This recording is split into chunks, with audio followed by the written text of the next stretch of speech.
पाकिस्तान विरोधात भारताने ऑपरेशन सिंदूर राबवल्यानंतर भारताविरोधात सर्वाधिक रसद देणाऱ्या देशाच्या भेटीसाठी पाकिस्तानी पंतप्रधान शहबाज शरीफ आणि लष्कर प्रमुख आसिम मुनीर पोहोचले आहेत.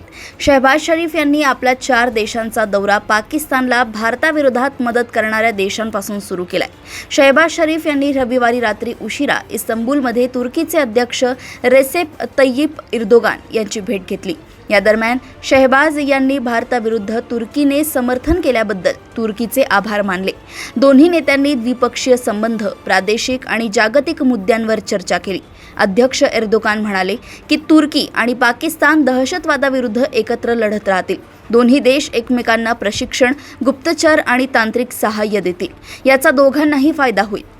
तुर्की आणि पाकिस्तानमधील व्यापार $5 अब्ज पर्यंत वाढवण्यासाठी ठोस पावले उचलली जातील. ऊर्जा, वाहतूक आणि संरक्षण क्षेत्रात सहकार्य वाढवले जाईल. एर्दोगान म्हणाले की इस्तंबूल, तेहरान, इस्लामाबाद रेल्वे मार्ग सुधारला जाईल.